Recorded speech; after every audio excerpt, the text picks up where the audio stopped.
Assalamualaikum warahmatullahi wabarakatuh. Selamat pagi, selamat siang, selamat sore, mungkin bahkan selamat malam gitu ya Bapak Ibu. Jadi kapanpun waktunya Bapak Ibu mengakses materi ini, semoga Bapak Ibu dalam keadaan yang sehat, keadaan yang senang gitu ya. Mungkin juga keadaan yang sudah harusnya ya siap untuk belajar gitu ya. Semoga nanti di sekitaran tempat belajarnya sudah ada kopi misalkan gitu ya, sudah ada minuman atau mungkin snack gitu. Tapi jangan lupa alat tulisnya gitu ya Bapak Ibu, pensil, pulpen ataupun buku catatannya gitu.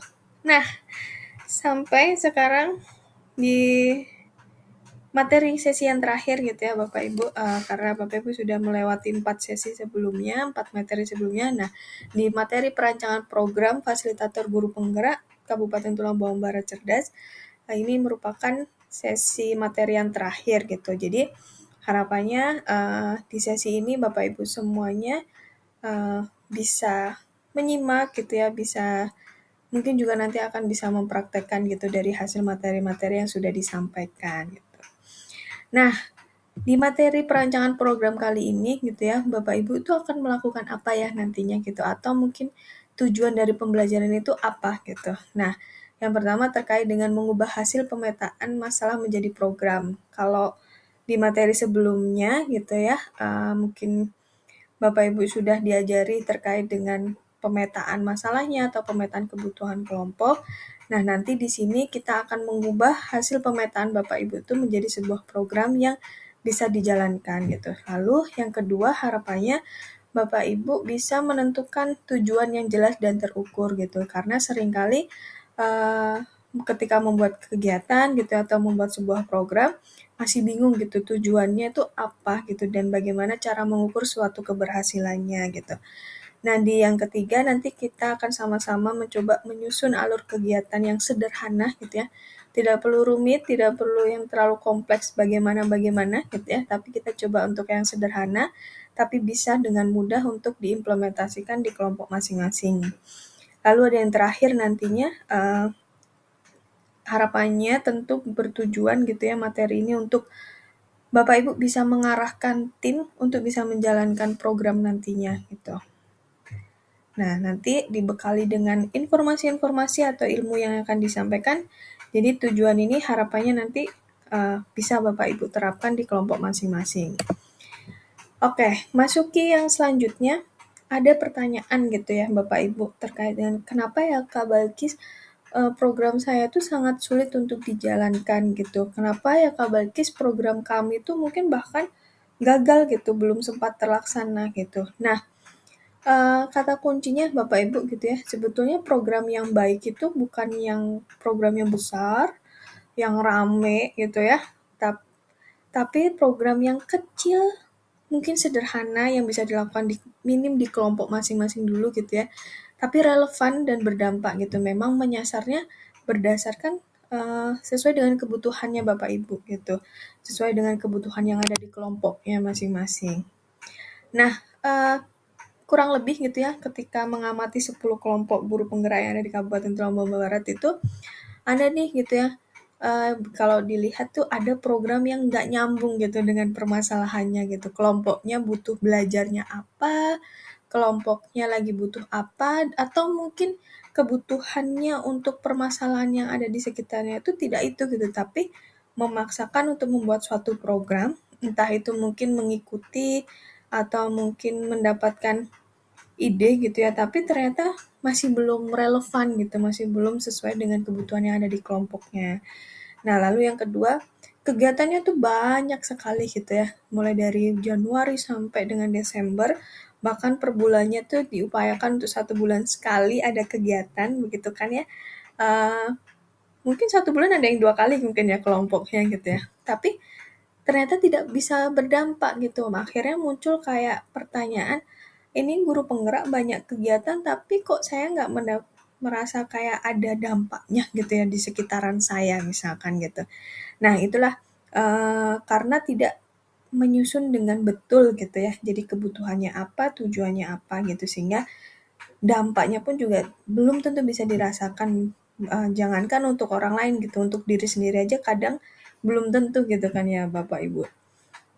Nah, lalu yang terakhir tuh biasanya kalau mengalami kesulitan dalam sebuah menjalankan program itu, tujuannya memang tidak jelas gitu, tidak ada arah fasilitasinya gitu. Dalam artian, kebutuhannya itu seperti apa gitu, kita akan membawa programnya mengarahnya kemana gitu, itu kan ada proses fasilitasi di situ gitu. Cuman karena tidak ada proses fasilitasi, tidak ada tujuan yang jelas, akhirnya programnya kemungkinan banyak yang tidak berjalan, atau mungkin kalau berjalan tidak relevan gitu, dan dampaknya tidak bisa dirasakan gitu. Nah, terkadang gitu, kegiatan-kegiatan yang kami lihat gitu ya di 10 kelompok itu mengarahnya kepada kepelatihan-pelatihan gitu kan, yang mendatangkan narasumber, lalu mengadakan pelatihan bersama, harapannya ada pengimbasan gitu kan. Nah, kadang solusinya itu tidak selalu berdasarkan pelatihan atau seminar gitu ya Bapak Ibu. Tapi mungkin bisa untuk praktek bersama serta pendampingan gitu. Mungkin Bapak Ibu sebagai fasilitator karena dirasa memiliki kompetensi yang lebih ketimbang kelompok teman-teman yang lainnya, harapannya tuh bisa membersamai, bisa mendampingi teman-teman kelompok lainnya untuk apa yang kesulitannya di mana gitu ya. Mungkin oke kita coba praktek bersama-sama. Jadi ketika kegiatan di kelompoknya itu jadi ada variasinya begitu kan. Nah, selanjutnya gitu ya. Terkadang bingung gitu. Lalu posisi saya tuh apa ya Kak Balkis gitu. Peran saya tuh apa sebagai fasilitator di kelompok gitu. Kadang bingung gitu. Kadang kan jadi bantalan di kelompok gitu ya. Udah kalau nggak ini akan ada fasilnya gitu misalkan. Nah, sebelumnya gitu di materi sebelumnya sudah dijelaskan gitu ya peran dari fasil di kelompok itu tuh seperti apa gitu. Nah, mungkin kurang lebih ada 3 poin gitu yang saya ambil garis besarnya adalah fasilitator itu tuh bukan pelaksana utamanya gitu ya, bukan yang menjalankan gitu, tapi yang mengarahkan prosesnya gitu. Mengatur alur diskusinya akan seperti apa, membantu tim untuk bisa tetap berjalan sesuai dengan tujuannya gitu ya. Lalu memastikan setiap anggota itu terlibat dalam prosesnya. Jadi ketika ada kendala bukan berarti yang langsung ya udah biar fasilnya aja yang bergerak gitu yang akan menjalankan gitu, tapi harapannya bisa menggandeng seluruh anggotanya untuk ikut berproses gitu ya. Nah, lalu yang kedua, menjaga fokus timnya gitu ya.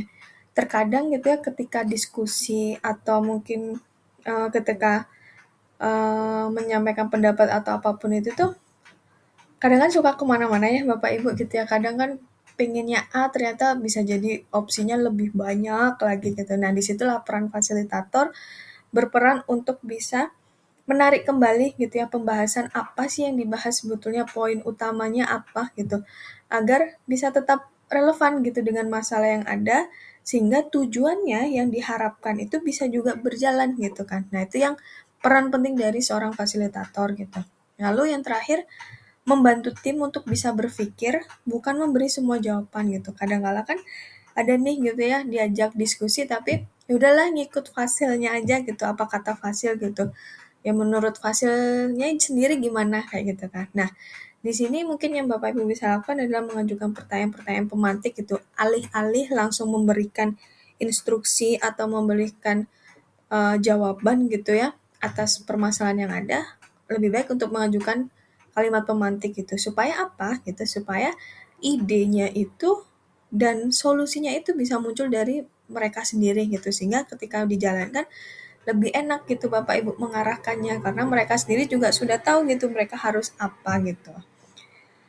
Oke. Nah, selain itu gitu, peran fasilitator tuh harus mengetahui nih gitu, alur perancangan programnya akan seperti apa biar mudah gitu kan ya. Kalau Bapak Ibu sudah tahu, akhirnya memetakan ke kelompok-kelompok masing-masing gitu ya untuk perannya itu jauh lebih mudah sekali gitu. Nah, langkahnya apa aja Kak Balkis gitu ya. Yang pertama, Bapak Ibu bisa menentukan dulu gitu, masalahnya sebetulnya yang apa gitu, akar permasalahan itu apa gitu. Kira-kira dari akar permasalahan itu bisa tujuannya apa ya, maunya apa, bisa tuh di list gitu ya. Misalkan dari uh, tujuan 1, 2, 3, 4, 5 sebanyak-banyaknya aja gitu. Nanti akan memunculkan prioritas-prioritas mana nih yang Bapak Ibu akan gunakan. Nah, setelah ketemu gitu kan ya beberapa poin yang memang jadi prioritas utama dari tujuan itu, bisa ngatur gitu Bapak strateginya gitu ya. Nanti langkah pertama yang akan saya lakukan apa gitu, strategi untuk mempermudah dalam menjalankan itu seperti apa gitu. Nah, sehingga harapannya output-nya itu bisa memberikan dampak baik untuk kelompok, untuk diri sendiri di dalam tim, atau mungkin bisa di lingkungannya gitu kan ya. Nah, itu harapan besarnya bisa mengarah ke sana gitu. Nah, dari permasalahan yang sudah dikumpulkan gitu kan, harapannya bisa dirubah jadi sebuah tujuan gitu. Di sini setelah menemukan masalah dari hasil pemetaan, langkah berikutnya adalah Bapak Ibu diupayakan untuk mengubah jadi tujuan yang jelas gitu. Tujuan inilah yang nanti akan menjadi arah dari seluruh program yang akan dijalankan oleh tim gitu. Oke, mungkin contohnya seperti ini gitu. Misalkan gitu ya, di kelompok guru penggerak itu ada nih dua permasalahan besarnya gitu, yaitu diskusi antar guru itu jarang terjadi gitu Kak. Biasanya ya yang mau bersuara itu-itu aja, atau mungkin ya kembali ke fasil gitu kan ya.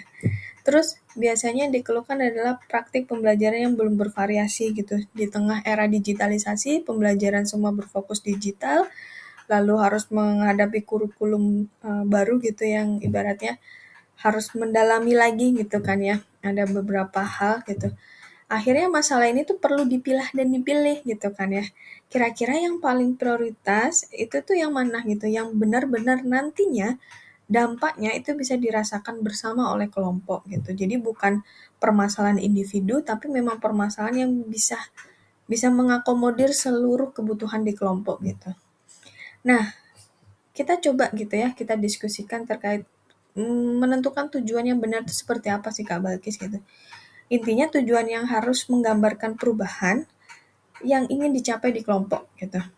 Jadi bukan individu, bukan fasil, tapi semuanya gitu, yang ada seluruhnya di kelompok gitu. Jadi bukan hanya sebuah kegiatan juga gitu kan. Misalkan ada dua nih, merah dan hijau gitu. Kita coba simak gitu ya. Kalau merah mengadakan pelatihan pembelajaran aktif, lalu yang hijau adalah meningkatkan praktek pembelajaran aktif di kelas melalui kolaborasi antar guru penggerak gitu. Kalau Bapak Ibu lihat gitu ya, sangat berbeda sekali gitu dalam menentukan tujuan.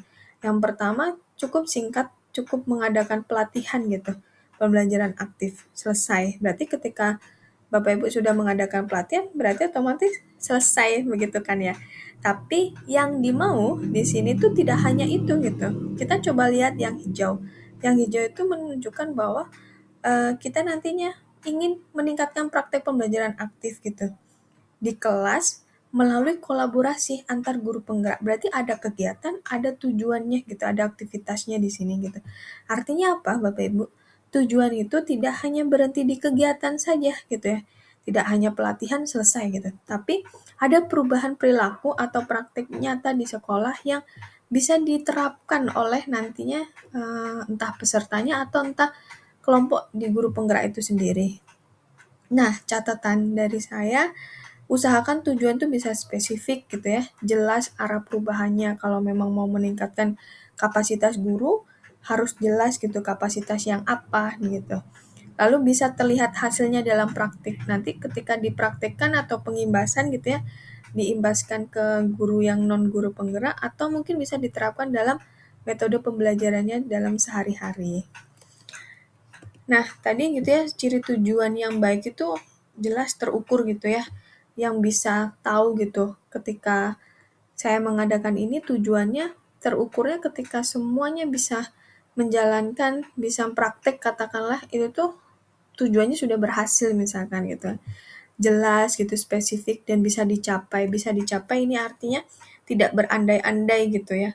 Oke, nanti saya akan mengadakan pelatihan mendatangkan Mark Zuckerberg gitu. Waduh, siapa itu gitu? Artis luar misalkan gitu. Tapi cuman berandai-andai gitu kan. Berarti kan nggak bisa dicapai gitu. Minim, oke, kolaborasilah dengan guru penggerak kelompok yang lain misalkan. Itu kan lebih mudah untuk dicapai gitu ya ketimbang harus menghayal mendatangkan pemateri dari luar negeri katakanlah gitu. Nah, di sini kita coba akan menggunakan versi sederhana, jadi tidak perlu secara teoritis gitu. Mungkin Bapak Ibu mengenal metode yang namanya SMART gitu. Nanti kita tidak akan mengarah ke sana, yang penting kita sederhana, Bapak Ibu paham, Bapak Ibu bisa menjelaskan ke kelompok, lalu kelompok bisa untuk menjalankan gitu. Nah, selanjutnya gitu ya, karena tadi pengantarnya singkat gitu, kita langsung praktek saja gitu. Biasanya Bapak Ibu Fasil kan lebih jago ketika sudah disuruh praktek gitu ya, ketimbang harus mendengarkan materi gitu. Karena sebetulnya materi ini memang tinggal mengulas saja gitu. Kita mengumpulkan materi-materi yang sudah Bapak Ibu pelajari. Nah, sekarang di sinilah prakteknya gitu. Harapan saya nantinya di sini outputnya dari pengerjaan ini atau belajar merancang program ini nanti akan ada rancangan program sederhana masing-masing kelompok gitu ya. Karena di sini ada 10 kelompok, jadi harapannya nanti akan ada 10 rancangan program dari setiap-setiap kelompoknya gitu.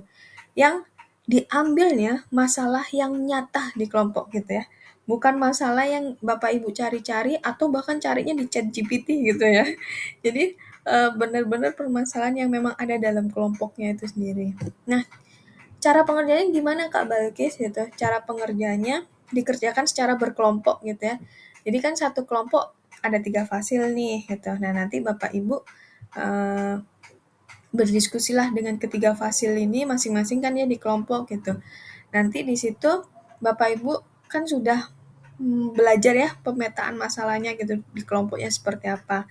Lalu nanti Bapak Ibu akan berdiskusi dari bahan tersebut. Nantinya akan dikumpulkan melalui via Google Drive gitu. Bapak Ibu bisa klik link ini, nanti akan muncul lembar kerja seperti ini gitu ya. Jadi ada di Google Sheet. Bapak Ibu tinggal isi saja gitu sesuai dengan kebutuhannya apa gitu dan sebagainya. Nah, di sini sudah ada masing-masing kelompok gitu ya.